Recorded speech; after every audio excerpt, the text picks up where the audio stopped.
నెల్లూరు జిల్లా ఎస్పీ కృష్ణకాంత్ ఆదేశాల మేరకు రూరల్ డీఎస్పీ గట్టమనేని శ్రీనివాసరావు సూచనల మేరకు ఇందుకూరుపేట మండలంలో ఇసుక అక్రమ రవాణాను అడ్డుకునేందుకు ఇసుక రీచ్ల వద్ద ఎస్ఐ వీరేంద్రబాబు తన సిబ్బందితో కలిసి వాహనాలు ప్రవేశించకుండా గుంటలు తవ్వించారు. పల్లిపాడు, నాగరాజుతోపు, బుదివర్తిపాలెం తదితర రీచ్లోకి ఎటువంటి వాహనాలు ప్రవేశించే వీలు లేకుండా చేశారు. ఎవరైనా నిబంధనలకు విరుద్ధంగా ఇసుకను అక్రమంగా రవాణా చేస్తే చట్టపరమైన చర్యలు తీసుకుంటామన్నారు.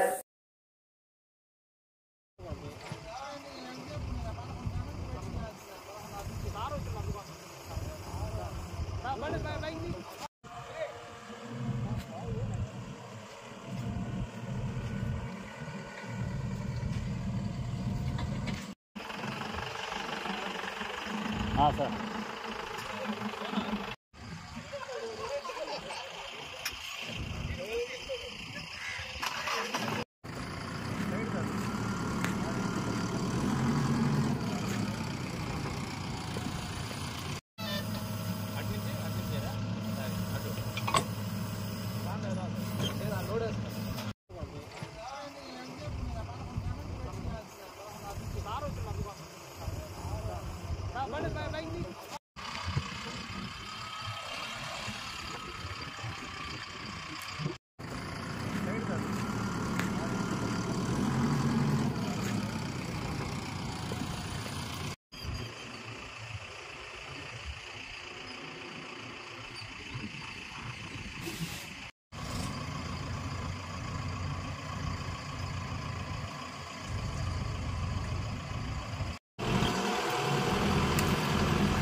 అందరికీ నమస్కారం.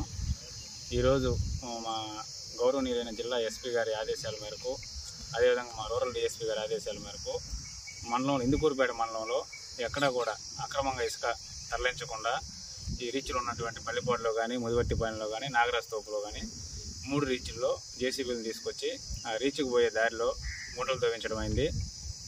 కాబట్టి ఎవరు కూడా ట్రాక్టర్లతో ఎవరైనా దొంగతనంగా ఇసుక అక్రమ రవాణా చేసినట్లయితే 3 రీచ్లు ఎక్కడైనా సరే వాళ్ళ మీద చట్ట ప్రకారం కఠిన చర్యలు తీసుకోబడతాయి. అదేవిధంగా ఎవరైనా సరే మాకు సమాచారం ఇచ్చినా ఈ విధంగా తీసుకొని పోతున్నారని వాళ్ళ వివరాలు గోప్యంగా ఉంచుతాం.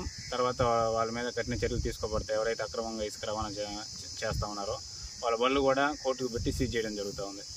అదేవిధంగా మరో ముఖ్యమైన విషయం ఏంటంటే, ఎదురు బండ్ల ద్వారా తీసుకొని పోతున్నారు. తీసుకొని పోవచ్చు. తీసుకొని పోయి ఎవరైతే ఉన్నారో కస్టమర్లు వాళ్ళకి ఇవ్వచ్చు. అది కాకుండా ఎక్కడైనా ఒక చోట డంప్ చేసి మళ్ళీ అక్కడి నుంచి ట్రాక్టర్లతో ఇసుకుని తరలిస్తే మాత్రం వాళ్ళ మీద కూడా చట్ట ప్రకారం కఠిన చర్యలు తీసుకోబడతాయి. కాబట్టి ఈ విషయాలన్నీ గమనించి మండల ప్రజలందరూ ఎక్కడా కూడా ఇసుక అక్రమ రవాణా జరగకుండా చూస్తారని చెప్పి, పోలీసు వారికి సహకరిస్తారని చెప్పి మండల ప్రజల తరఫున, పోలీసు శాఖ తరఫున విజ్ఞప్తి చేస్తా ఉన్నాం.